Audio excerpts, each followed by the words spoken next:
All right, so how can I start this video out?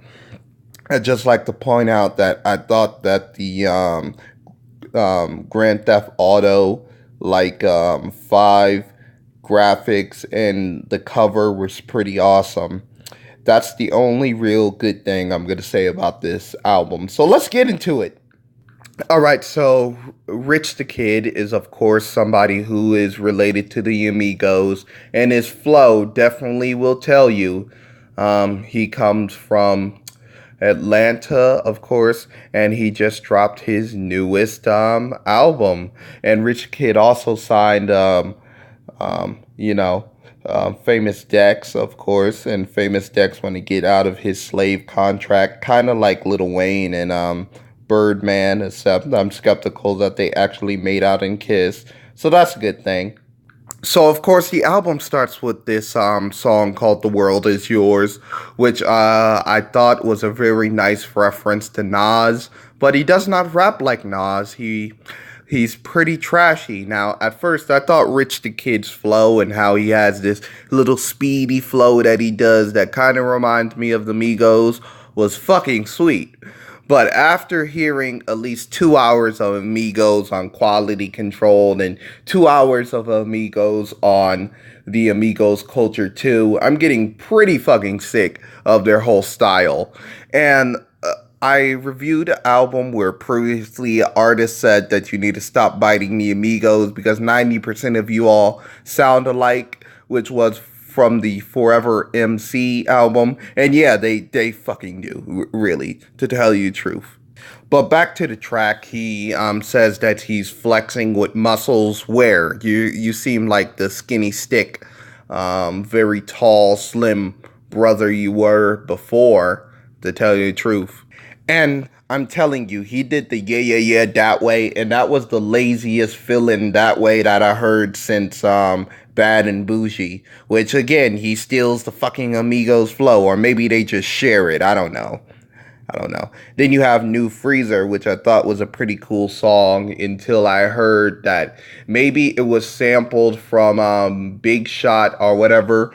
But if you listen to Black Panther, Kendrick Lamar totally sampled um, his lyrics from Big Shot, or maybe he made this song before Big Shot and sampled Big Shot. But I'm just gonna say the latter because Big Shot came out first, even though this was released first. Either fucking way, I'm getting sick of the song. And when it comes to the whole song, no question, instead of having no questions, I'm just full of questions. Like on the track, he says, "Dumb bitch, blow her brains out." Like what's up with that, man? I mean, Jesus Christ. Also, why did they reference Madden and Future also referenced another game? No references to Grand Theft Auto. I know this was influenced by it. Come on, man.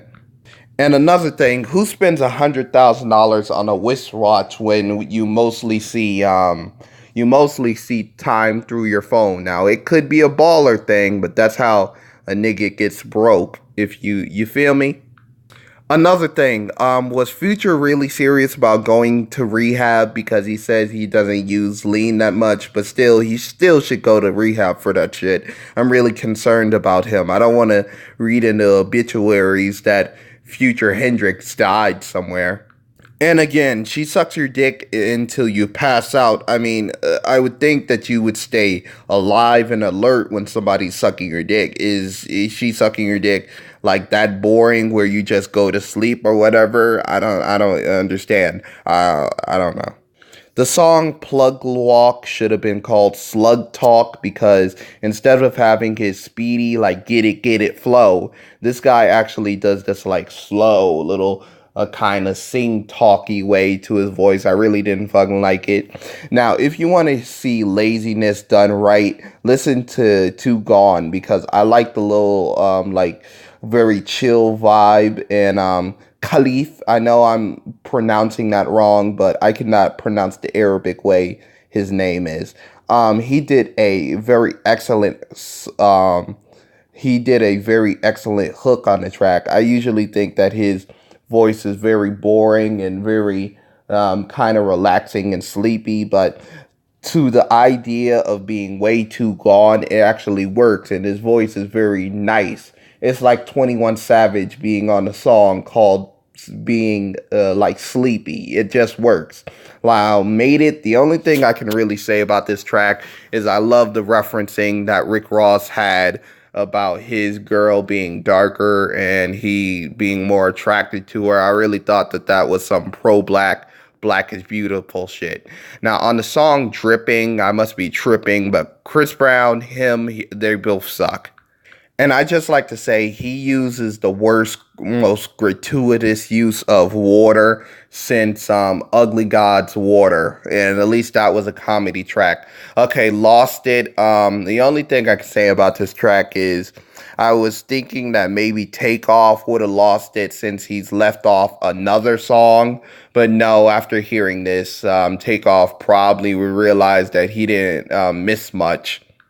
End of discussion. The only thing I really like about this track is that Lil Wayne actually gets the idea of the whole phrase "end of discussion" and actually ends the verse with that phrase. I thought that that was very nice. But then you have Rich the Kid saying "end of discussion" in the middle of his huge hooks, and you know Rich the Kid has to spend like a minute with his damn hooks. It's very fucking annoying. And that's why I like early morning trapping because I didn't know what makes me like this song until I heard the whole album and then heard Trippy Red. He actually brings a very nice break off from the whole speedy rapping, which I really like. So yeah, he really made me like the song. Small things. The only thing I can say about this track is how does a woman suck your dick until her tooth hurt? And should you really be talking about your dick when you're talking on a song called Small Things? Like, really, man? Listen Up should have been called Kissing Up because he makes a reference to balling like Future and doing the digital dash. I'm like, come on, man, get off his. You're just like a huge fan of this. Now, the next track is very racially insensitive as Sway Lee compares black people to charcoal, and Offset, he compares white people to Andy Milonakis. Now, I know Offset's really like fucking what he did was less offensive because Andy Milonakis is actually white, but still, nobody should be compared to Andy Milonakis. Okay, Dead Friends, you know, it's like a reference to Little Uzi Ferb's XO Snore Life. Didn't really care about that track. And really, it's not even a good diss. And he couldn't even break 3 minutes with this track. So what can I say about this album? It's pretty fucking trash. Not a real huge fan of it. Shoot, I'm going to give it a 4. So that's all I can really say about it. Please like, subscribe, share the channel, and how you feel about this album, because I thought it was pretty much trash. I thought like the whole cover was interesting, but that's it. All right. Peace out.